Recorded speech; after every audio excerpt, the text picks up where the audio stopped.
साधन पद ते प्रतिप्रसवः। ते मतलब क्या? वे। प्रतिप्रसव, प्रतिप्रसव का मतलब क्या होती है? प्रसव का मतलब होती है जो हम माता के गर्भ में एक सूक्ष्म सूक्ष्म अवस्था से हम 9 महीने के अंदर एक के प्रसव अवस्था मतलब एक स्थूल अवस्था प्राप्त करते हैं। और प्रतिप्रसव क्या होती है? उसको उल्टा होता है, स्थूल से सूक्ष्म की तरफ जाते हैं। तो ते प्रतिप्रसवयः सूक्ष्मः, अर्थात क्या होती है इसमें? वे सूक्ष्म अवस्था का जब प्राप्त होते हैं, वे ते मतलब वे। यहाँ आप जो देखते हो कि बताते कि चित्त के जो अपने कारण होते हैं, चित्त को अपने खुद के जो रीज़न जिससे उत्पन्न हुई है उस कारण में जब अगर हम विलीन कर देते हैं तो हमारे क्लेश क्या होती है? एक बहुत ही सूक्ष्म अवस्था प्राप्त करके समाप्त हो जाती है।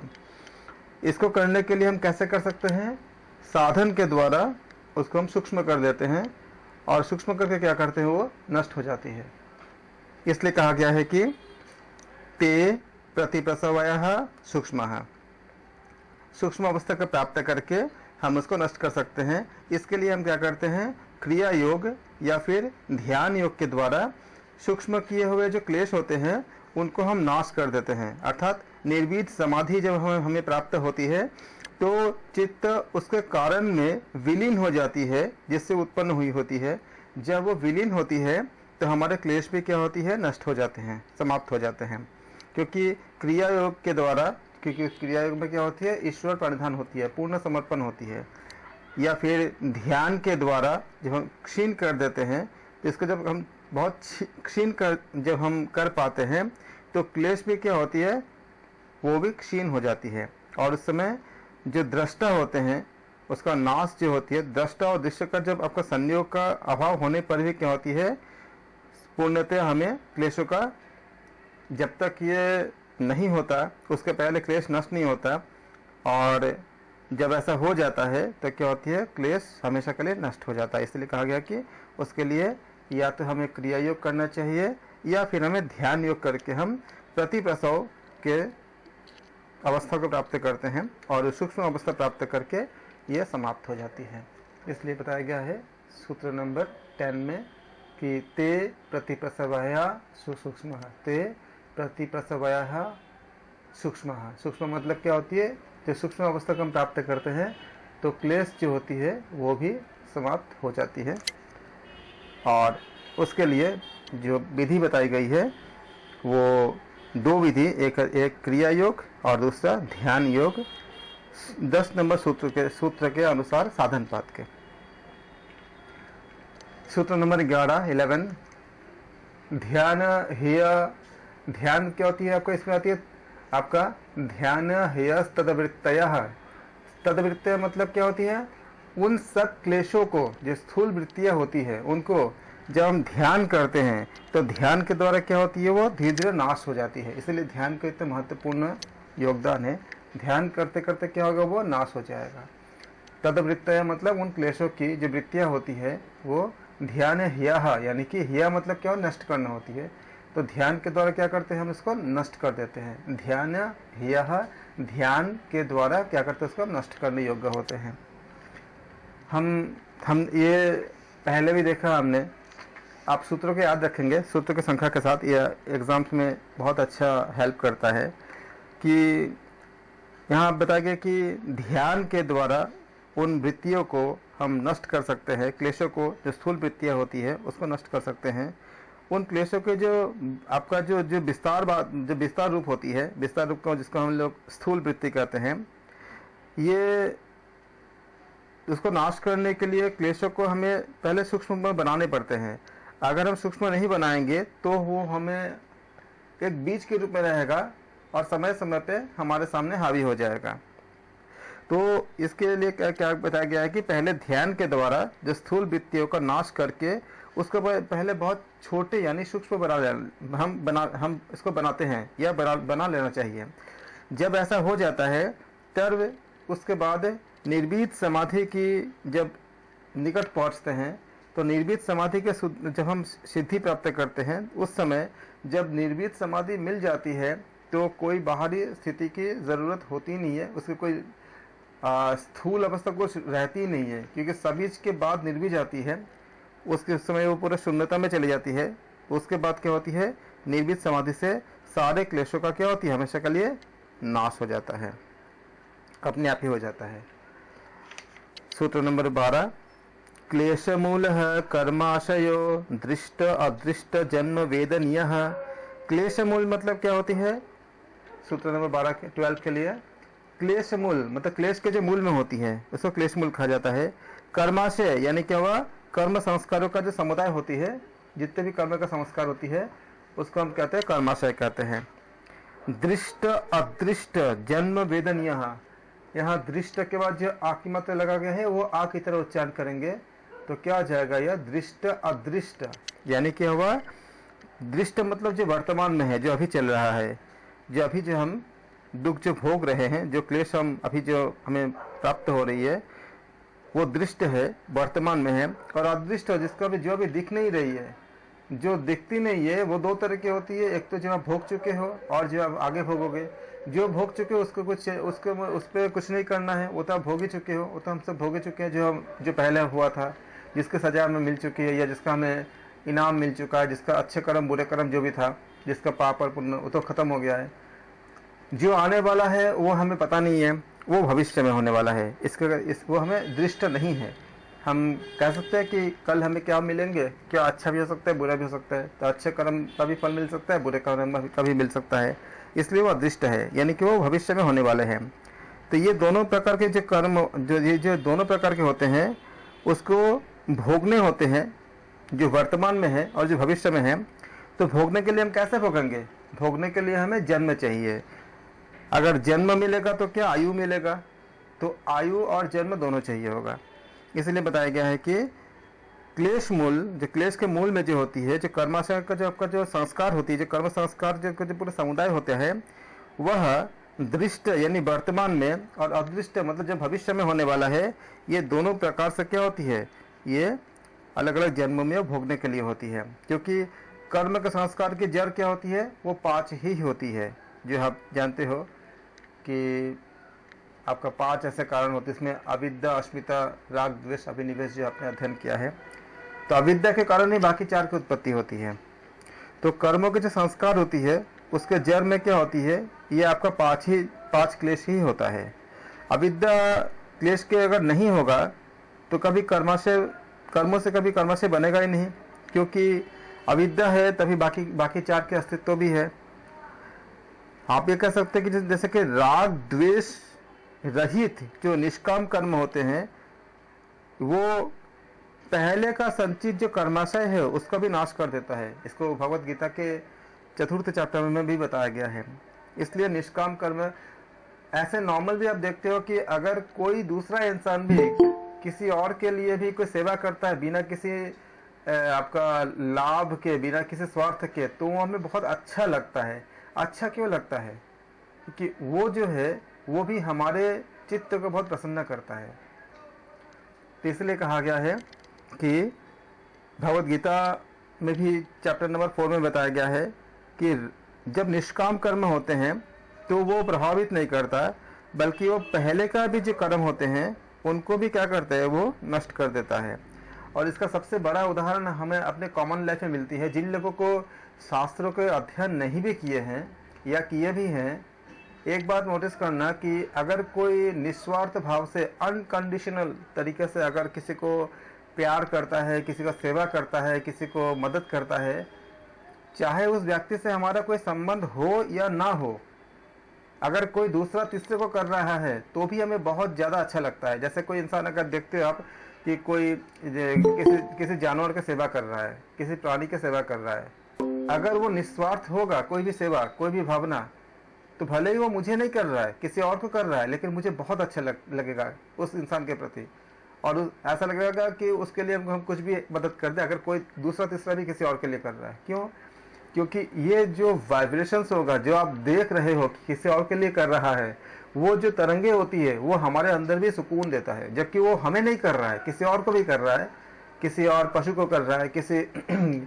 आपने इतिहास में देखे होंगे कि एक चिपको आंदोलन हुआ था, उसमें क्या हुआ था कि पेड़ों को काटने के लिए कुछ मुहिम चला गया था, तो बहुत बड़ी संख्या में महिलाएं उस पेड़ों को में जाके चिपक एकदम अपने आप को चिपका लिया था, अपने आप को उनमें से पेड़ों से जाके लिपट गए थे कि अगर आप पेड़ को काटने से पहले हमें काटने पड़ेंगे। तो ये जो भावना थी वो सारा आंदोलन उसमें पेड़ के काटने का पूरा रुक गया, और आप उनको जो प्रमुख थे उनको हमारे सरकार की तरफ से बाद में बहुत बड़ा पुरस्कार भी मिला। लोगों को भावना बहुत ज़्यादा उसमें समर्थन में था, क्योंकि पेड़ हमारा जीवन को, हम पूरा प्रकृति को नियमित करता है। तो उसमें इतनी अच्छी भावना थी कि जिन लोगों का संबंध नहीं भी था उनका भी समर्थन मिला, उनको भी सपोर्ट मिला। कहने का अर्थ यह है कि जब आप अनकंडीशनल प्यार करते हो, जैसे मान लो कि एक माँ जो बेटे के साथ बच्चे के साथ जो करते हैं वो अनकंडीशनल होती है, उससे ज़्यादा अनकंडीशनल तो किसी भी दूसरे रिश्ते में नहीं मिलता। मतलब माता और संतान का जो एम्पैथी कहते हैं इसको, सिंपैथी से बहुत ऊपर की चीज़ है। एम्पैथी कहते हैं कि अगर बच्चे को कुछ तकलीफ होती है तो माँ को पहले पता चल जाती है, तो ये एम्पैथी होती है। या पराभक्ति में जो, जैसे आप गोपियाँ जैसे कृष्ण के लिए जो निवेदन करती थी, जो प्रेम था अंदर उसका, जो उनका जो सात्विकता था वो पराभक्ति था, वो उसका मानवीय या वासनात्मक प्रेम से कोई मतलब नहीं था, वो एक सात्विक था, एक आध्यात्मिक तथ्य था, जो समर्पण था प्रभु के प्रति, पूर्ण समर्पण। तो ये क्या होती है आपका, ये जब हमें अगर कोई इसको कहते हैं निष्काम कर्म कहते हैं, अगर निष्काम कर्म अगर हम कर सके कहीं तो वो हमारे जितने पहले का जो पूर्व संचित जो कर्म होते हैं उसका भी नाश कर देता है।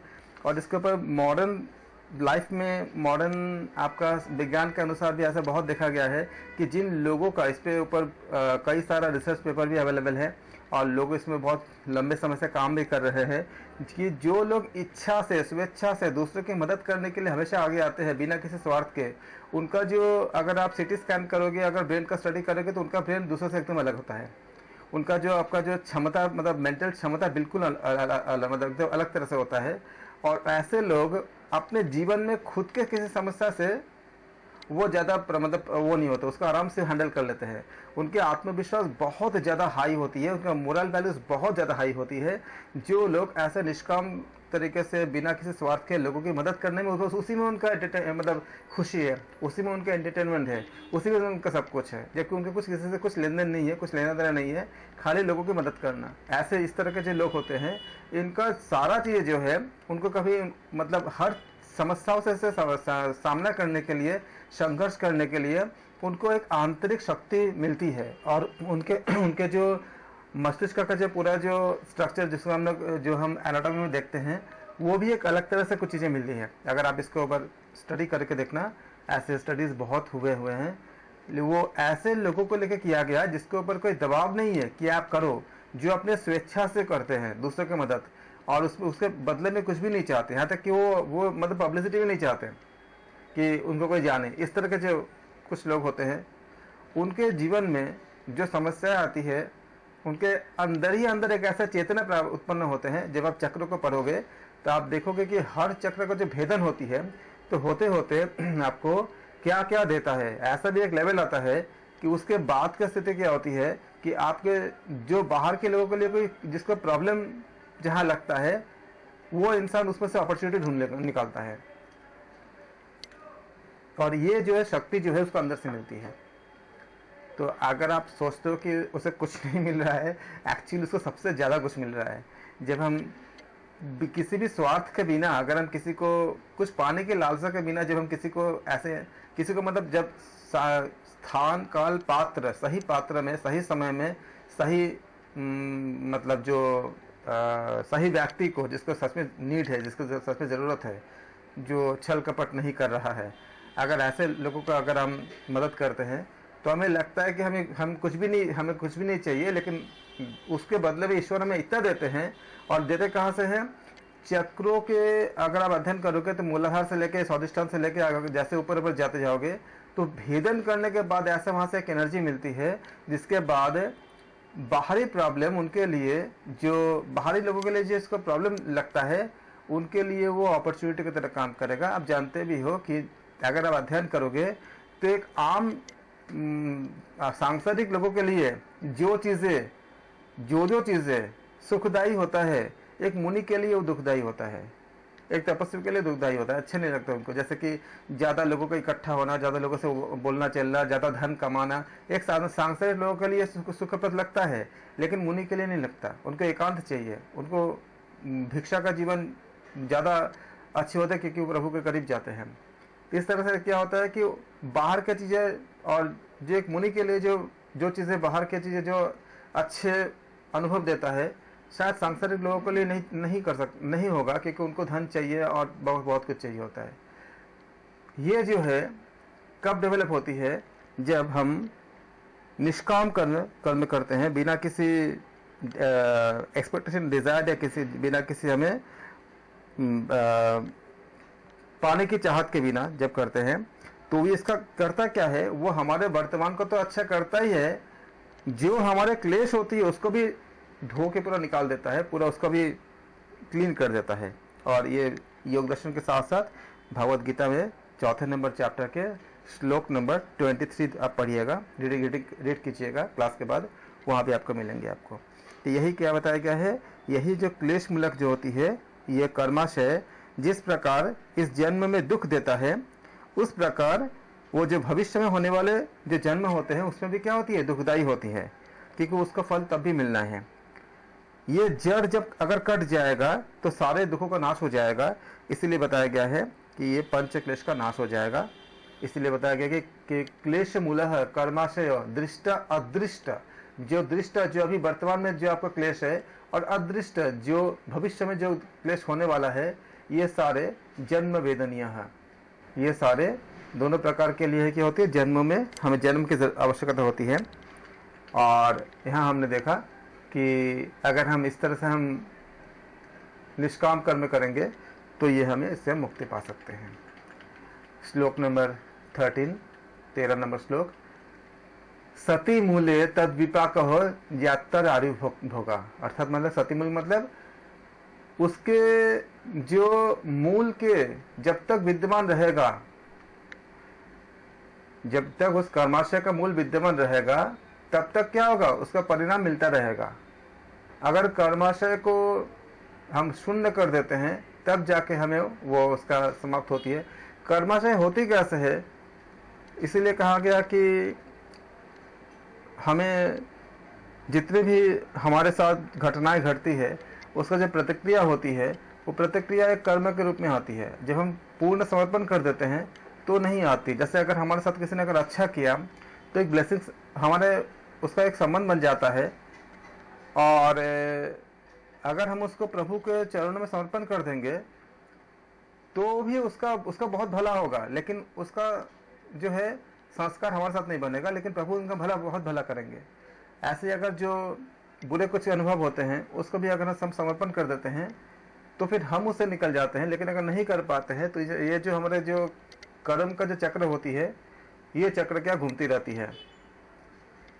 जैसे आप देखो कि अगर हम किसी भी प्राणी को, किसी भी जानवर को अगर हम चोट पहुंचाएंगे तो एक समय आएगा कि उसके बदले में हमें भी मिलेगा कुछ ना कुछ। अगर हम किसी को बहुत हेल्प करेंगे, मदद करेंगे, तो भी एक समय आएगा जब हमें उसका मिलेंगे। तो ये क्या है, हमारा ये कर्माशय बनती जाती है। लेकिन अगर इसके लिए अगर कोई एक्सपेक्टेशन डिजायर नहीं रखेंगे, मतलब कुछ हम इसके निष्काम भावना से करेंगे, तो वो हमारे कर्मों में बंधता नहीं है। इसलिए ईशावास्य उपनिषद में बताया गया है कि त्याग पूर्वक भोग करो। त्याग पूर्वक भोग का मतलब क्या है, आप निष्काम भावना से कर्म कर रहे हो तो उसका भोग तो कर रहे हो, लेकिन वो आपको जन्मों के बंधन में आपको बांधता नहीं है, क्योंकि कर्म ही नहीं बचेगा तो जन्म किस बात की। लेकिन जिनके पास ये विद्यमान रहता है, उसको भोगने के लिए क्या चाहिए होता है, एक जन्म चाहिए होता है, तो पुनर्जन्म चाहिए होता है। अगर जन्म होगा तो क्या और क्या चाहिए, आयु चाहिए। बिना आयु का कैसे भोगेंगे, तो आयु भी मिलता है एक पर्टिकुलर, जिसको भी अपने कर्म के अनुसार, और उसके बाद क्या करता है, वो भोगता रहता है। सती मूल्य मतलब मूल के जब तक विद्यमान रहने तक, तद विपाक मतलब उस जो कर्माशय है उसका परिणाम के बारे में बताया जा रहा है। जात्य आयु भोगा मतलब उसके लिए आयु चाहिए होता है, और जन्म जाते मतलब जो आपको एक जन्म होगा, मतलब फिर से जन्म होंगे, और उसके लिए भोग को उसको उनको भोगने के लिए उस जन्म को उसमें भोगेंगे। जब तक उस क्लेश रूप जड़ विद्यमान होगा तब तक जो कर्मों के जो संस्कार होंगे, उनका जो भी हमारे साथ हम जो कैरी कर रहे हैं, उनका एक पूरा सेट होती है, मतलब एक आपका ग्रुप की तरह होती है। वो उसको हम विपाक कहेंगे, यानी कि वो अच्छे और बुरे योनियों में क्या करेंगे, वो बार बार है क्या करेंगे, हमें जन्म लेने पड़ेंगे, क्योंकि उसको हमें भोगना है। अगर वो होंगे तो उसके लिए जो योनि निश्चित होगा उस योनि में हमें जाने पड़ेंगे, और वहाँ पर एक निश्चित आयु तक हमें जीना पड़ेगा, क्योंकि भोगने के लिए। अब बताओ, जब आप इसको अच्छे से समझते हो तो हमें जो दुख और सुख मिलेगा, वो कहाँ से मिल रही है? एक्चुअली तो हमारे कर्मों से ही मिल रही है ना, लेकिन उसके लिए कोई निमित्त हो सकता है, चाहे वो प्राकृतिक तरीके से हो, या किसी मनुष्य के द्वारा हो, या अपने पराये के जरिए हो, या किसी और तरह से हो। जब आप यहाँ से समझते हो तो हमारे पास क्या अंतर आती है? सबसे पहले किसी और को ब्लेम करने की जो भावना होती है वो हमारे कम हो जाती है, और अपने कर्मों को बेहतर करने की जो दिशा होती है बहुत ज़्यादा वृद्धि होती है। हम अपने खुद के कर्मों को बेहतर करने की कोशिश करते हैं, न कि उसके लिए किसी को ब्लेम करते हैं, क्योंकि कर्मों के फल बहुत तरह से मिलता है। किसी इंसान के द्वारा ही मिलेगा ये आवश्यक नहीं है, किसी बीमारी के द्वारा भी मिल सकता है। तो हम किसको ब्लेम करेंगे? एक ही तरह की बीमारी, एक ही तरह जगह पे हम सबको रहते हैं, किसी को बीमारी होती है, किसी को नहीं होती है। क्या व्याख्या है इसका? आप बोलोगे इम्यून सिस्टम, तो इम्यून सिस्टम का भी जो विज्ञान है वो सबके लिए बराबर क्यों नहीं है? किसी का इम्यून सिस्टम बहुत स्ट्रांग है, किसी का स्ट्रांग नहीं है। यहाँ तक कि किसी का स्ट्रांग होने के बावजूद बीमार पड़ते हैं, या किसी और तरह से। जैसे इतने सारे हमें दुख तो में प्राकृतिक तरीके से भी होते हैं, रास्ते में जाते हैं कभी एक्सीडेंट होता है, ये इन सब से भी होता है। अगर दुख मिलने हैं तो बहुत तरह के किसी भी तरह से मिल सकते हैं। तो हम उस समय जब हम इसको समझते हैं, इतनी ज़्यादा महत्वपूर्ण है कि उस समय सबसे पहले हम अपने कर्मों पे हम ऐसे कार्य करते हैं जिससे कि इसका पूरा साइकिल ख़त्म हो सके, और कर्माशय का जो बार बार जो आना जाने का जो अर्थात यानी कि हमारे जो कर्मों का जो विपाक है वो शून्य हो सके। इसलिए कहा गया है कि इसमें कि बार बार अच्छे और बुरे योनियों में जन्म होना, और वहाँ पर एक निश्चित आयु तक हमें जीना होता है, क्योंकि हमें भोगना पड़ता है। और फिर उस शरीर को जब छोड़ने की बारी आती है तो उसको क्या बोलते हैं? उसको मृत्यु कहते हैं, मतलब मरण कहते हैं। मरण क्या होती है? एक नया जगह आने की एक नया शुरुआत होती है, फिर से एक नए योनि में जाने के लिए।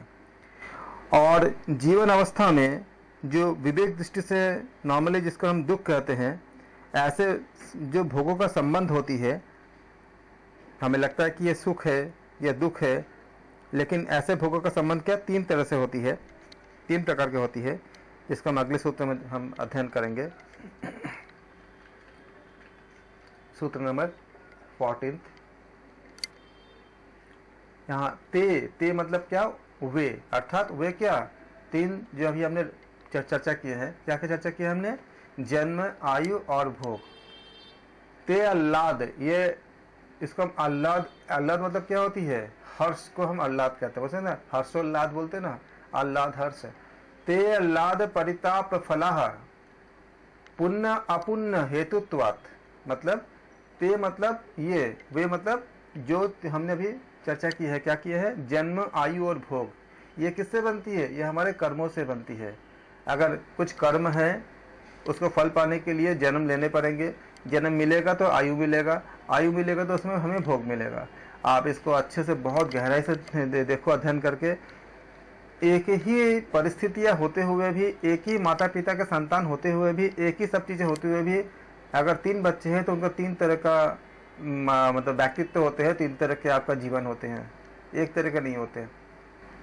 आप शास्त्रों में देखो या फिर आम सामान्य लोगों में भी देखो, मिलेगा आपको सारे एग्जाम्पल्स, एकदम एग्जैक्टली मिलती है।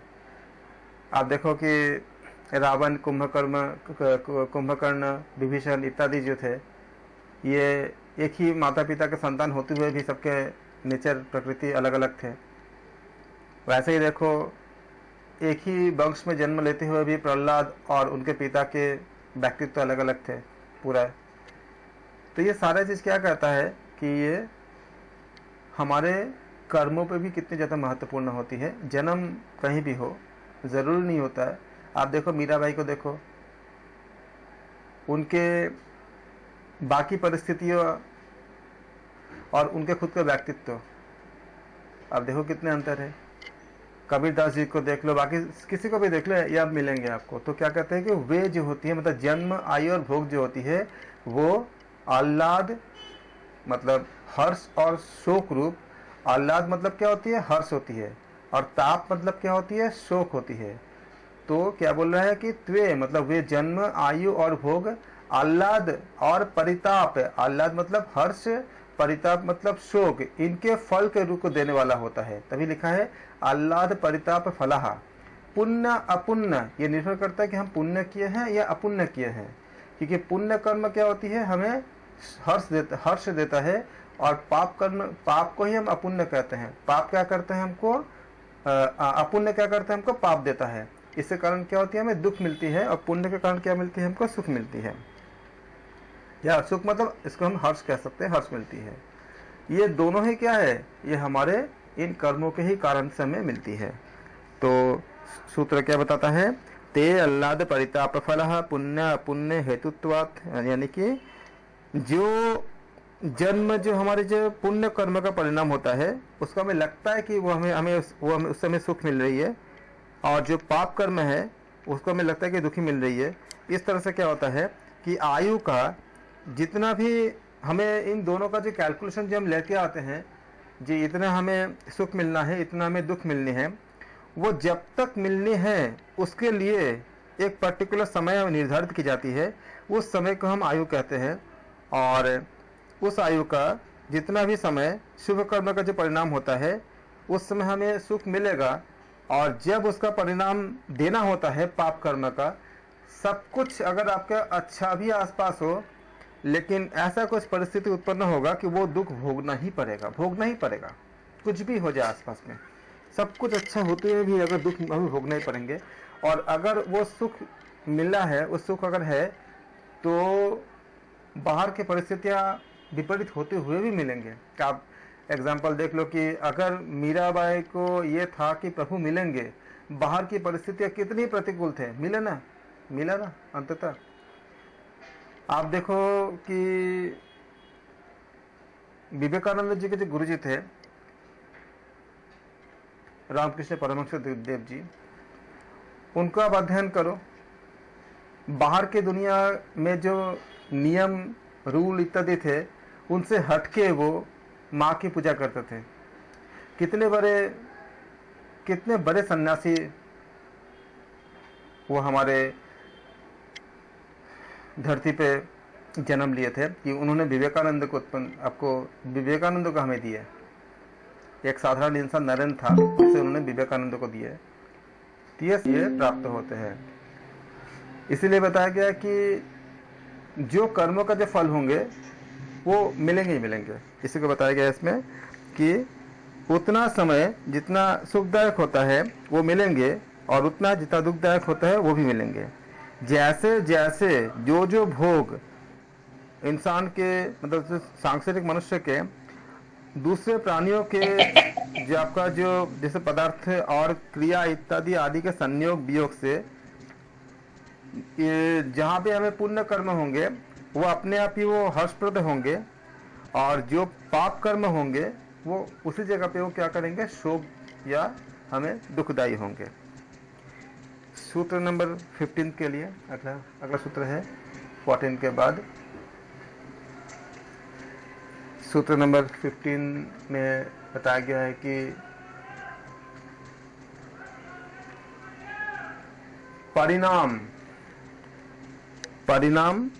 ताप, इसमें ताप की तरह बताया गया है कि परिणाम ताप संस्कार दुखर गुण वृत्तिर विरोधाच दुखमेव सर्व विवेकिनः।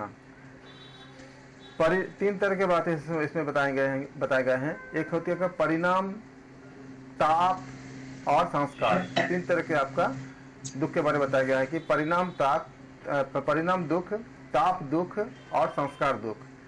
ये तीन प्रकार के दुख जो होते हैं वो हमें मिलते हैं, मतलब विद्यमान रहते हैं। और इसमें गुण जो होते हैं सतगुण, रजगुण, तमगुण। तमगुण सतगुण जस्ट विरोधी होते हैं एक दूसरे के। तो ये गुण की वृत्तियां क्या करते हैं, आपस में विरोध होते हैं, मतलब विपरीत होते हैं। इसलिए ये जो कर्म फल होते हैं, जो सतगुण होंगे वो हमें पुण्य कर्म देंगे और जो तमगुण होंगे वो हमें पाप कर्म देंगे। इन दोनों को ही भोगने के लिए फिर से जीवन लेके आना पड़ेगा, जन्म लेके आना पड़ेंगे। इसलिए विवेकी गण क्या कहते हैं कि ये दोनों ही जो है जन्म के जो सतगुण होंगे वो भी हमें अच्छे कर्म करवाएंगे, उसको भोगने के लिए भी क्या करने होंगे, जन्म लेके आने पड़ेंगे। तो ये दोनों ही जो है नए जन्म के लिए प्रेरित करते हैं। इसलिए ये दोनों क्या है आपका दुख रूप है। ऐसा जो विवेकी व्यक्ति होते हैं उनको वो बताते हैं कि उनको ये व्याख्या करते हैं कि दोनों ही जो है दुखदायी है, क्योंकि दोनों को ही भोगने के लिए हमें जन्म लेके दोबारा आने पड़ते हैं। तो पहला क्या है आपका परिणाम दुख। परिणाम दुख किसे कहते हैं? परिणाम दुख उसको कहते हैं जो भोगते समय बड़ा अच्छा लगता है कि हाँ बहुत अच्छे से, दुख नहीं है, आपका सुख है।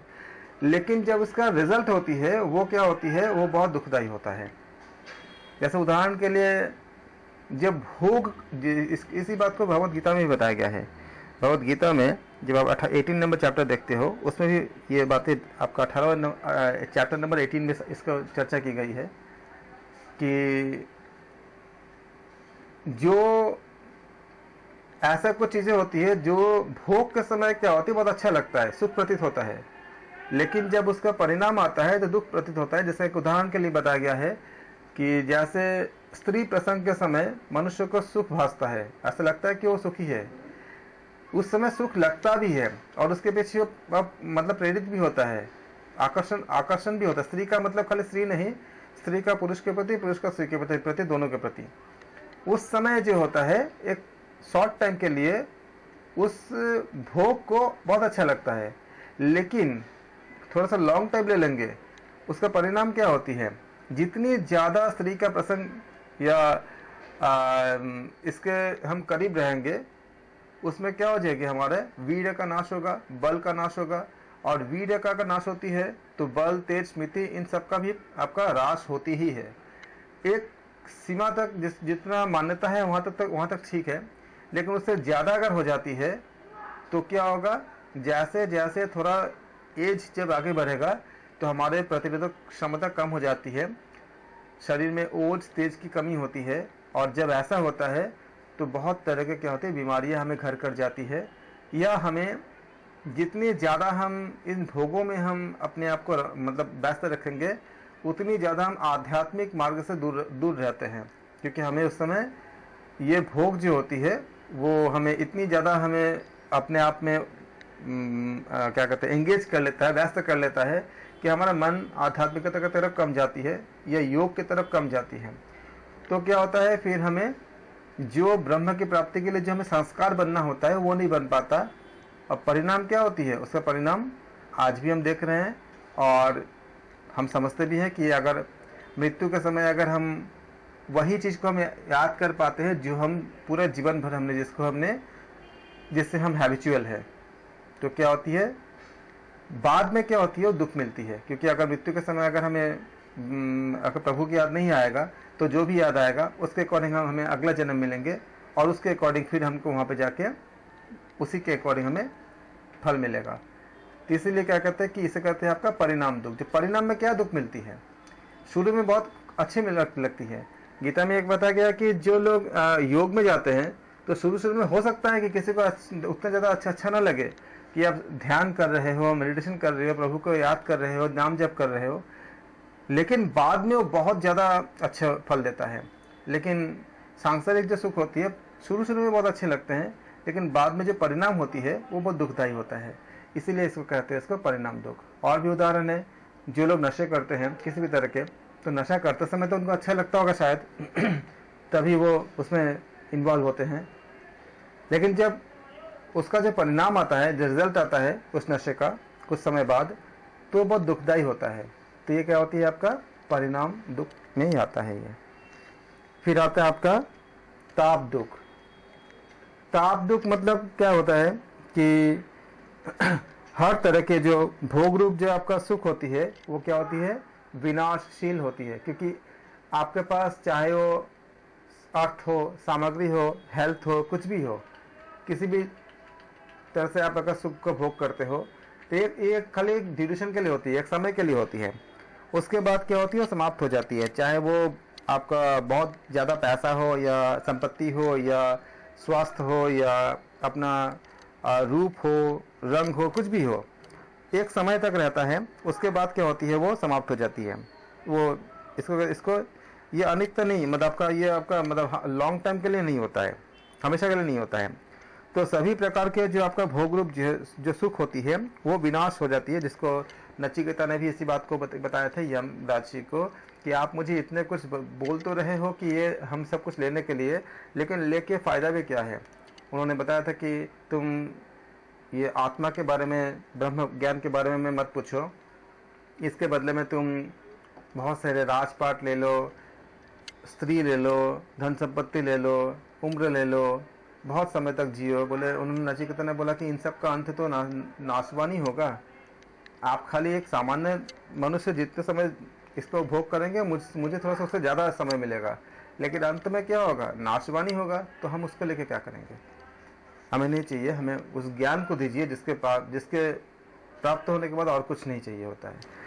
तो इसी को इसमें बताया गया है कि जब वियोग होना निश्चित होता है, ऐसे विनाशशील आपका जो सुख होती है, तो भोग काल में उसके जो एक हमें डर रहता है कि ये नष्ट हो जाएगा, उसके बाद हम क्या करेंगे, तो इसको हम कहते हैं ताप दुख कहते हैं। जैसे मान लीजिए कि किसी के पास बहुत संपत्ति है, वो भोग रहा है, लेकिन उसको यह डर है कि कहीं चोरी ना हो जाए या कुछ ऐसा कुछ ना हो जाए कि मेरे से ये अलग ना हो जाए। तो क्या होता है, वो ये जो ताप होती है, एक जो आपको संताप होती है, इसको कहते हैं ताप दुख कहते हैं। कि भोग तो रहे हैं कि, लेकिन भोग के समय उसके नष्ट हो जाने की संभावना, ये खाली सोच करके जो भय होती है, उसके कारण जो दुख होती है, उसको हम कहते हैं ताप दुख कहते हैं। तो परिणाम दुख क्या होता हुआ, जिसका जो भोगते समय अच्छा लगता है लेकिन उसका परिणाम बहुत बुरा होता है। ताप दुख क्या हुआ कि कोई सुख हम भोग रहे हैं, लेकिन भोगते भोगते, क्योंकि अब जानते ही वो हमेशा के लिए नहीं रहेगा, तो अगर उसको जब नहीं रहेगा, उस समय जो नहीं रहने का कारण जो दुख होगा, उसका जो डर होती है, उस समय जो एक जो पॉसिबिलिटी होती है कि मान लो किसी का जॉब है और जॉब बहुत अच्छा है, उसको अच्छी सैलरी मिल रहा है, तो वो क्या कर रहा है, अच्छे से भोग रहा है, लेकिन उसको ऐसा लगेगा कि अभी तक मेरा परमानेंट तो नहीं हुआ है। ये तो मान लीजिए अगर उसका जॉब अगर परमानेंट नहीं हुआ है और अगर गवर्नमेंट जॉब नहीं है, तो जब तक है तब तो ठीक है, लेकिन उसको ऐसा लगेगा कि कल अगर नहीं रहता तो फिर हम क्या करेंगे। तो क्या होगा, उसके लिए एक ताप रहेगा। और इसके ये जो होती है, इसीलिए कहते हैं ना कि जो लोग आपका कॉन्ट्रैक्ट पे जो वर्क जॉब करते हैं, उनके साथ ये ताप दुख ज़्यादा होता है कि जब तक है तब तो ठीक है, लेकिन जैसे ये ख़त्म हो जाएगा फिर हमें नया कुछ करने पड़ेंगे। और ये जो डर होती है, इससे जो दुख मिलती है, इसे कहते हैं लोग ताप दुख कहते हैं। इसके अलावा ताप दुख और भी होता है कि जैसे मान लो कि हमेशा ऐसा होता है कि जिसके पास जितना है, ऐसे दूसरा कोई इंसान मिल सकते हैं जो उसके पास उससे ज़्यादा भी हो। अब जैसे मान लो कि अगर हमारे पास अगर साधारण कोई कार है, किसी के पास हो सकता है मर्सिडीज ज़रूर होंगे, तो अगर ये देख करके कि उसके पास ये हमसे ज़्यादा है और हमारे पास कम है, अगर हम ईर्ष्या करेंगे, तो ईर्ष्या से जो हमें जो दुख मिलती है वो भी ताप दुख होता है। क्योंकि ईर्ष्या भी इसको जलन कहते हैं, एक जलता रहता है। जलन किससे होती है, अग्नि से जलन होती है। तो ये भी एक तरह की आपका अग्नि की तरह ही होती है, जो इंसान क्या होती है उससे जलता रहता है। और ये भी क्या होती है, उसके पास नहीं है ये जो अपूर्णता, क्योंकि इसकी कोई अंत नहीं होता। किसी के पास मर्सिडीज है, किसी के पास 2 मर्सिडीज है, किसी के पास 5 मर्सिडीज है, तो ये चलती रहती है। तो ये जो आपका जो होती है, ये आपका इसके जो भोग से जो आपका जो अपूर्णता के जो आपका जो होती है उस अपूर्णता से जो संताप बना रहता है उसे हम क्या कहते हैं, उसको ताप दुख कहते हैं। फिर आपका आता है संस्कार दुख। 3 दुखों में हमने पहले का हमने परिणाम दुख देख लिया हमने, फिर ताप दुख, अब हम देखेंगे इसको संस्कार दुख। जिन जिन इंसान का, मनुष्य का सुख का अनुभव होता है तो होता क्या है कि उसके हृदय में, जैसे मान लीजिए किसी का अगर अपना घर है तो अपने, या बहुत बड़ा महल है, कोठी ऐसा कुछ है, और एक लंबे समय तक उसने अपने जीवन को व्यतीत किया है, तो जब तक वो उसमें उनको बहुत अच्छा लगा, लेकिन किसी वजह से अगर वो महल उनसे छिन जाता हो या सेल कर देते हैं, किसी और को दे देते हैं, किसी और को हो जाता है, और उनके पास अगर वो सुख नहीं रहता है, तो बाद में उसको याद करते हुए, कभी भी अगर उस मकान के पास से खुद अगर गुजरते होंगे तो उसको याद करते हुए कि ये मकान पहले मेरा था, इसमें ऐसा ऐसा चीज़ें थे, सारा कुछ याद करते हुए कि आज मेरे पास ये नहीं है, तो वो जो दुख प्राप्त करता है, क्योंकि उसके हृदय में क्या होती है, वो संस्कार जमी रहती है पहले का जो उसने भोग किया था। उस भोग सामग्री का तो वियोग हो गया, क्योंकि उसके पास अभी वो महल नहीं है, उस भोग सामग्री का क्या हुआ, वियोग हो गया। लेकिन उसको याद करके स्मृति के द्वारा वो जो दुख पा रहा है, वो दुख क्या कहलाता है, संस्कार दुख कहलाता है। ये संस्कार दुख वस्तु में हो सकता है या स्त्री पुत्र धन में हो सकता है। जैसे मान लीजिए कि पति और पत्नी में से अगर किसी का अगर स्वर्गवास होता है तो जो रह जाता है वो अपने पुराने दिनों को याद करके रोता है या दुख प्राप्त करता है। ये भी क्या हुआ, आपका एक संस्कार दुख में आता है, क्योंकि जब मनुष्य भी हमेशा जीवित नहीं रहता, रिश्ते भी हमेशा नहीं रहते, कभी न कभी किसी न किसी रिश्ते में आपका अंत होती ही है, क्योंकि मृत्यु हर किसी को होता है। तो उससे आपका जो, जब तक वो जीवित थे उनके साथ बिताए गए समय, उनके साथ यादें जो होती थी, उसको जब याद करते करते जब दुख प्राप्त होंगे, वो भी आपका संस्कार दुख में ही आते हैं। उसी प्रकार से जो पुत्र हो सकते हैं, धन हो सकते हैं, मकान हो सकते हैं, या किसी और भोग सामग्री हो सकते हैं, उसको याद करते करते जब हम रोते हैं कि मेरा स्त्री, मेरा पति, मेरा पत्नी, मेरा दोस्त है, मेरा धन, या इन सब के साथ है, उसको हम कहते हैं वो अपने धन से, स्वयं से जो सुख भोगता था, और दूसरों को अगर मान लो कि किसी के पास अगर बहुत बड़ा कोई धनी व्यक्ति है और किसी भी वजह से अगर वो निर्धन हो गया और वो भिक्षा अगर या कोई सहायता मांगता है, तो उसको अगर नहीं मिलता है तो उस समय उसको एक ऐसा रिकॉल होता है कि मेरे पास पहले कभी ऐसा था, इतने सारे हमें संपत्ति थे, इतना हमारे पास हम सारे धन थे, इतना कुछ था, आज मेरे पास एक छोटी सी चीज़ के लिए हमें इतने लोगों से हमको मदद मांगनी पड़ रही है। तो वो भी क्या होता है, आपका संस्कार दुख में आता है। जैसे जो वृद्ध जन होते हैं उनको ये संस्कार दुख में बहुत होते कि जैसे अगर संतान अगर उनको अगर देखभाल नहीं करते हैं और सारा कुछ संतान के लिए ही माता पिता सब कुछ समर्पित करते, सारा चीज़ें, धन दौलत सब कुछ, तो उनको दुख हो सकता है कि एक समय मेरे पास ऐसा था और आज मेरे पास नहीं है, क्योंकि आज मेरे पास मुझे इतने छोटे चीज़ के लिए भी मुझे किसी से मांगना पड़ रहा है। तो वो भी क्या होता है, आपका संस्कार दुख में आती है। फिर आपका आता है गुण वृत्ति विरोध। गुण मतलब क्या होती है, आपको बताया अभी। ये तीनों प्रकार के दुख, आप देखो कि संस्कार दुख भी कैसे नष्ट होती है। ये तीनों ही दुख के लिए, इसीलिए ईशावास्य उपनिषद इतने महत्वपूर्ण है। त्याग पूर्वक अगर भोग करते हैं तो संस्कार दुख कहाँ से बनेगा, बोलो। आपके पास एक मकान मिला है, आपने भोग किया, लेकिन त्याग पूर्वक, जब तक मुझे मिलना था मिल गया, जब मेरे पास नहीं था, जब मेरे पास कर्म के अनुसार नहीं मिलेगा तो कोई बात नहीं, तो फिर ये आपका संस्कार दुख नहीं मिलेगा, नहीं रहेगा। धन दौलत, स्त्री पत्नी पति जो भी मिले, एक अगर इसको अगर हम पहले जो उपनिषद जो हमने पढ़ा था, अध्ययन किया था, ईशावास्य उपनिषद, उसके अकॉर्डिंग कि त्याग पूर्वक अगर भोग करते हैं तो जब तक भोग करेंगे, भोग तो कर लेंगे, लेकिन उसके लिए हमें ये सब दुख नहीं मिलेंगे, न ताप दुख आएगा, न संस्कार दुख आएगा, ये सारे दुख नहीं आएंगे। और परिणाम दुख से भी हम बच सकते हैं, क्योंकि अगर हम त्याग पूर्वक भोग करेंगे तो हर भोग की एक सीमा होगी। अगर हम गृहस्थ जीवन में भी है तो संतान उत्पन्न करेंगे, लेकिन उसके भी एक नियम हो जाएगा, जिसके जितना नियम शास्त्र में बताए गए हैं उतना ही हम करेंगे तो हमारे स्वास्थ्य भी नहीं गिरेगा, और वो समय आपका परिणाम दुख भी उससे आपका फिक्स हो जाती है। इसीलिए उस उपनिषद की इतनी ज़्यादा महत्व है कि 18 मंत्र होते हुए भी इतनी ज़्यादा गहन बात इसमें बताते हैं। और भगवत गीता में भी ये बात बताते हैं कि हम निष्काम कर्म के बारे में चर्चा करते हैं। गुणवृत्ति, गुण जो होती है वो विरोध करती है। गुणों का जो कार्य होती है, गुणों का जो काम का जो कार्य का नाम हम गुणवृत्ति कहते हैं। गुण क्या करती है? सतगुण और तमगुण क्या करते हैं? एक दूसरे का विरोध करते हैं। तीनों गुण ही विरोध करते हैं, एक नहीं होते हैं। सतोगुण का कार्य क्या होती है? ज्ञान का, प्रकाश का, ये सब का आपका विवेक का वृद्धि करती है।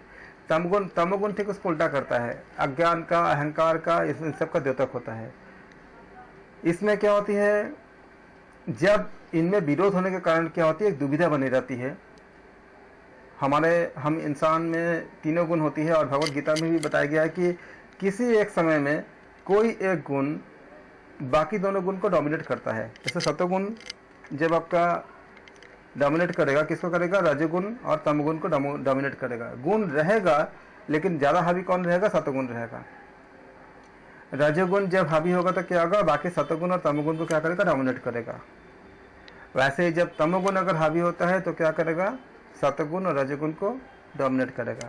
उसका उदाहरण हम रियल लाइफ में भी देख सकते हैं। हमें से बहुत से लोग बहुत पढ़े लिखे होते हैं, उनको पता भी होता है कि जैसे अल्कोहल लेना बुरी बात है या स्मोकिंग करना बुरी बात है। मैक्सिमम लोग, बहुत लोगों को पता है, क्योंकि बहुत सारे जानते हैं सब कुछ। कुछ लोग जो इसके ऐसे प्रोफेशन में भी होते हैं कि लोगों को ऐसे आपका उनको समझाना, उनको डिस्कस करना, उनको इस तरह के स्वास्थ्य की बातें बताना। लेकिन उनमें से कुछ लोग खुद भी कभी कभी अल्कोहल या स्मोकिंग का उपयोग करते, तो क्यों करते हैं? क्योंकि उस समय उनका तमोगुण क्या होती है? डोमिनेट करता है बाकी दोनों गुण को। ऐसे बहुत सारी चीज़ें हम देखते हैं कि हम सब में अंदर ऐसा होता है कि जब हमारे अंदर सतोगुण ज़्यादा हावी होता है, हम बहुत अच्छे अच्छे कार्य कर सकते हैं, कर लेते हैं। और जब तमोगुण हावी होता है तो हमें ठीक उसको उल्टा होता है, क्योंकि वो क्या करता है? उस समय अंधकार, अज्ञान इत्यादि को बढ़ावा देता है, और वो दुख के कारण होते हैं। इसलिए क्या होते हैं? दोनों गुण क्या होते हैं? आपका अंतर विरोध होते हैं, एक दूसरे के विरोधी होते हैं। रजोगुण मूवमेंट कराता है, चंचलता को देता है। मूवमेंट एक सीमा तक तो सही है, लेकिन उसके ज़्यादा अगर होगा तो फिर हमें स्थिरता नहीं दे पाता। कि जैसे हम धैर्य से अपने जो पेशेंस वगैरह हम जो कार्य करते हैं उसको नहीं करने देता है। बहुत चंचलता आ जाती है अगर रजोगुण ज़्यादा होगी तो। इसलिए इसको कहा गया कि ये गुणवृत्ति विरोध है। अर्थात क्या होती है कि जब ये परिणाम दुख, ताप दुख और संस्कार दुख, ये और जो गुण वृत्तियाँ है, गुण वृत्तियों के विरोध से होने वाले दुख को जो विवेकी पुरुष होते हैं वो अपने विचार के द्वारा उसको एक्सप्लेन करते समझते हैं। इस कारण से उसकी दृष्टि में ये तीनों ही जो है, ये सारे चीज़ क्या होती है? एक कर्म विपाक होता है। अगर सतोगुण ज़्यादा होगा तो भी अच्छे कर्म करेंगे, उसके भी पुण्य होंगे, उसको भी भोगने के लिए हम आने पड़ते हैं। इसलिए वो निष्काम कर्म की तरफ जाते हैं। भगवत गीता में भी यही बात बताया गया कि हे अर्जुन, तुम सब कुछ मेरे पर समर्पित कर दो, मैं तुम्हें पाप रहित कर दूंगा। क्योंकि 3 गुणों से ऊपर उठो। त्रैगुण 3 गुणों के बारे में बताते हैं, श्री कृष्ण बताते हैं अर्जुन को कि अर्जुन तुम तीनों गुणों से ऊपर उठो। निस्त्रय गुण हे अर्जुन, त्रैगुण विषय वेद निस्त्रय गुण हे अर्जुन, इसके ऊपर श्लोक बताया गया है। अर्थात इन तीनों गुणों से जब ऊपर उठते हैं तब हम जन्म मरण के जो आपका साइकिल होती है उस साइकिल से हम बच जाते हैं। वरना क्या होती है? उसको भोगने के लिए आने पड़ते हैं, और यही क्या होती है? कर्म विपाक होते हैं। इसलिए जो विवेकी होते हैं उनके लिए ये सारे ही क्या है? दुख के कारण होते हैं। जो विवेकपूर्ण संपन्न लोग होते हैं उनको लगता है कि ये तीनों, ये सारे क्या है आपका? ये दुख का ही कारण होते हैं। विवेकी के लिए भी दुख ही है।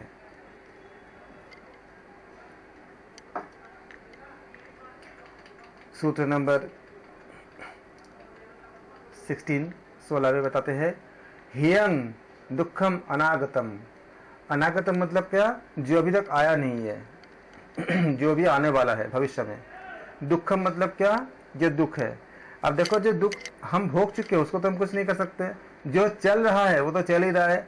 हम किसको नष्ट कर सकते हैं? जो आने वाला है, जो भविष्य में जो दुख आने वाला है उसको हम क्षीण कर सकते हैं, उसको हम बहुत कम कर सकते हैं, तनु कर सकते हैं, डाइल्यूट कर सकते हैं, बहुत सूक्ष्म कर सकते हैं। इसलिए बताया गया है कि हेयम, हेयम मतलब क्या? जिसको नष्ट करने वाला होता है। हेयम दुखम अनागतम, हेयम दुखम अनागतम। अनागतम मतलब अभी जो आने वाला है, जो फ्यूचर में जो होंगे। अर्थात इस जन्म के पहले जो हमने अनेक योनियों में जो भी हमने दुख भोगे हैं, वो जो भोग लिया हमने तो समाप्त हो गया, तो उसमें कुछ भी हमें फिर उसके ऊपर कुछ चर्चा नहीं करना है। जो अभी चल रही है, जो वर्तमान में चल रही है, वो भी क्या होगा? वो भोग आपका दे करके अगले क्षण में क्या हो जाती है? अपने आप ही समाप्त हो जाएंगे। उसके लिए भी हमें कुछ ज़्यादा कुछ करने की ज़रूरत नहीं है। लेकिन जो आने वाला है उसके नाश के लिए, उसके लिए हमें जो कर्तव्य करने होते हैं उसी को इसमें हेय बताया गया है। हेय मतलब क्या? उसके नष्ट करने के लिए जो हम कार्य करते हैं। ऐसा भी देखोगे, रियल सामान्य जीवन में भी हम क्या करते हैं? अध्ययन करते हैं, पढ़ाई करते हैं। कब से? जब हमारे एज क्या होती है? 5 साल 6 साल होते हैं, तभी हम बच्चे को, या हम भी जब बच्चे थे तो हम स्कूल में डाला गया था, हम भी अपने बच्चे को स्कूल में देते हैं। क्यों? क्योंकि भविष्य में जो आने वाले, जो अगर आप अभी से उसको बच्चे को अगर अध्ययन की तरफ, पढ़ाई की तरफ देंगे, तो जो भविष्य में आने वाले जो दुख होते हैं उससे वो क्या करेगा? वो बच जाएगा। क्योंकि अगर ज्ञान होगा तो सब तरह से वो अपने आप को हैंडल भी कर पाएगा और अर्निंग भी कर पाएगा, आर्थिक रूप से भी स्वतंत्र होगा, और हर तरह से वो एक अच्छे इंसान, मनुष्य बन पाएंगे, हर चुनौती का सामना कर पाएंगे। तो उससे क्या होगा? उससे दुख कमी होगी। क्योंकि अगर धन भी तो आवश्यक है, धन नहीं होगा तो क्या दुख होगा? तो इन दुखों से निकलने के लिए हम खुद ही बचपन से ही करते हैं। स्टडी करना, अध्ययन करना, या हम जो बोलते हैं कि बचपन से ही हम भगवत गीता का पाठ करने के लिए कहते हैं, तो उससे क्या होता है? लगातार जब ऐसे ज़्यादा से ज़्यादा जब भगवत गीता का ही अगर या उपनिषद का जब पाठ करते जाएंगे, तो जीवन में जब भी कोई समस्या आएगी तो उसका हल कहाँ ढूंढेगा? वो इंसान वो उस ग्रंथ में ढूंढेगा जिसमें इसने जीवन में मैक्सिमम समय जिसको उसने अध्ययन किया हो। तो उस समय वो गीता में, भगवत गीता में ढूंढेगा या उपनिषद में ढूंढेगा, उसको सर्च करेगा कि वहाँ पे श्लोक में क्या क्या बताया गया है। तो जब उन समस्याओं का समाधान जब भगवत गीता के श्लोक से लेंगे, तो खुद ही एक योगमय जीवन हो जाएगा। क्योंकि उसका जो समस्या का हल आपको योग के रास्ते में आपको क्या करेगा? प्रेरित करेगा। आप देखो, जितने भी योगी जन हुए हैं उनको कोई ना कोई एक समस्या से पहले प्रेरित था। जैसे किसी को शारीरिक समस्या हुए, जितने भी आपका जो बड़े बड़े जो योगी हुए, जैसे गीता में भी बताया गया कि 4 तरह के ऐसे प्राणियों, मतलब इंसान में 4 आपका श्रेणी होते हैं जो प्रभु की तरफ जाते हैं, योग की तरफ जाते हैं। आप जानते हो, पढ़े हो आपने। अर्थार्थी होती है, जिज्ञासु होते हैं, जो दुखी होते हैं, ऐसे इस तरह के। तो ज्ञानी जो होते हैं वो भी होते हैं। इस तरह से 4 श्रेणी होते हैं। अर्थार्थी मतलब जो क्या कौन होते हैं? जो आपका जो दुखी होते हैं, जो दुख प्राप्त किए होते हैं, उस दुख से छुटकारा पाने के लिए वो योग की तरफ जाते हैं। लेकिन कब जाएंगे? जब उनको योग के बारे में पहले से पता होगा।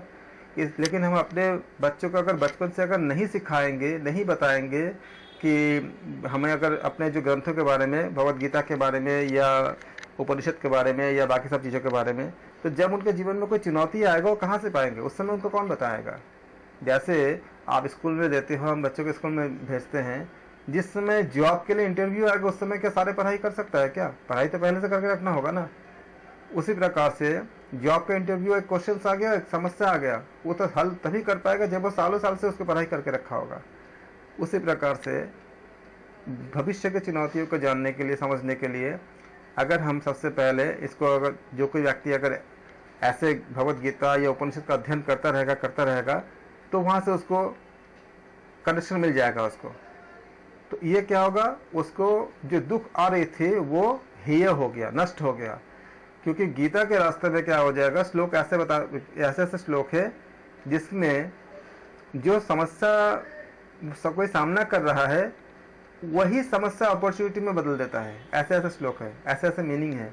लेकिन वो मीनिंग बाहर से नहीं, आपका अंदर से समझ आएगा। आपके अंदर ही कोई बैठा है जो आपको समझाएगा, बताएगा। जब आप उनके ऊपर पूरे पूरे अपने को सौंप दोगे कि हे प्रभु आप मुझे तुम रास्ता दिखाओ, अब तुम ही सब कुछ हो, सब कुछ उनके ऊपर छोड़ दोगे, तो आपको अंदर से खुद एक आवाज़ आएगा जो आपको, अगर अपने भगवद गीता का अपने रोज पढ़ रहे हो तो उसी गीता के किसी श्लोक से आपको उसके कनेक्ट करा देंगे अपने अंदर ही, वो अंदर ही अंदर होता है। ये क्या होती है, इससे दुख जो होती है वो हेय हो जाती है। इसे बोला गया कि हेयं दुखम अनागतम, वो जो आने वाला दुख है वो क्या होती है, हेय होती है, नष्ट होती है। तो इसलिए हमें बहुत आवश्यक है हम खुद भी अध्ययन करें, और जो छोटे छोटे बच्चे हैं उनको भगवद गीता उपनिषद के बातों को कहानी की तरह बताएं, या अपने आप खुद पाठ करोगे तो उसमें जो माता पिता करते हैं बच्चे भी उसको फॉलो करते ही है।